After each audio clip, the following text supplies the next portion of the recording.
अचानक से वो हमारे गाड़ी के बीच आ जाते हैं, रुकती है गाड़ी, मेरे पास आते हैं दो लोग आते हैं और नॉक करते, मैं खोल देती हूँ। मैं सोची कि भाई कोई होगा, किसी को मेरी ज़रूरत है, तो उन्होंने नॉक किया, बोला आप ही बबीता मिश्रा हो। तो इसमें से एक और शख्स था जिसने कहा कि यही तो बबीता मिश्रा बिया, क्योंकि गाड़ी का लोगों में हमारा फ़ोटो लगा हुआ है।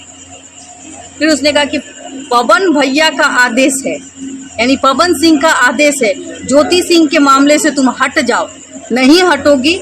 तो उसके पास एक कट्टा था, देसी कट्टा, उसने हमारे सर पे ऐसे रखा, उसने कहा कि अगर तुम नहीं हटोगी तो तुम वो अगली बार जान से मार देंगे। और इतना कह के वो चले जाते हैं। और मैं बहुत ही नर्वस थी उस समय, मुझे समझ में नहीं आ रहा था मैं क्या करूं। मैं कल भी थाने आई थी, चूँकि 24 तारीख थी, तो जब कल मैं थाने आई थी तो उसमें थोड़ी सी गड़बड़ हो गई, पर मैंने सभी जगह मेल कर दिया।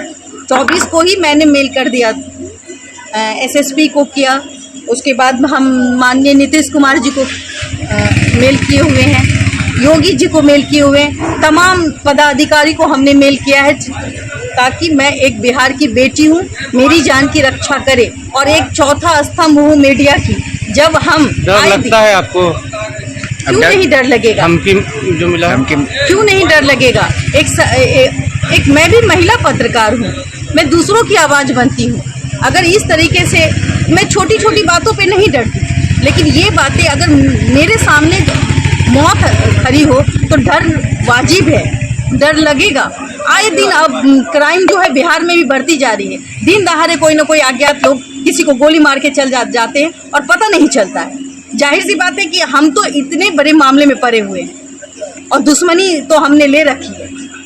बात यह है कि भाई पवन सिंह, क्योंकि मैं ज्योति सिंह को, क्योंकि मैं एक महिला हूँ और महिला होने का और एक एनजीओ से जुड़ी हुई हूँ, तो जब हम एनजीओ से जुड़े हुए होते हैं तो जाहिर सी बात है कि हम एक मीडिया के भी पार्ट हैं और समाज में जो घटनाएं घटती है महिलाओं के लिए, घरेलू हिंसा पर, उस पर भी हम आवाज़ उठाते हैं। जाहिर सी बात है कि अब जो है वो हमें मानसिक टेंशन भी देते हैं और वीडियो बना के मुझे धमकी दिया जा रहा है। एफआईआर किस पे की है आप? एफआईआर हमने पवन सिंह पे किया है, प्रियांशु पे किया है, उनकी टीम पे किया है, जो लोग मुझे धमकी दे रहे हैं। ठीक, मैं आग्रह करती हूँ आप लोगों से, क्योंकि आप लोग भी हमारे ही पार्ट है, मीडिया के पार्ट है। आप लोग, हम पत्रकार इतने लोगों की मदद करते हैं, जब हमारी बारी आती है तो हमारे मदद कौन करेंगे? ऑफ कोर्स हमारे सरकार हमारी मदद करे, हमें सुरक्षा प्रदान करे। माननीय नीतीश कुमार जी से मैं आग्रह करती हूँ कि एक बेटी बबीता मिश्रा आपसे भीख मांगती है, हमारी सुरक्षा प्रदान करें।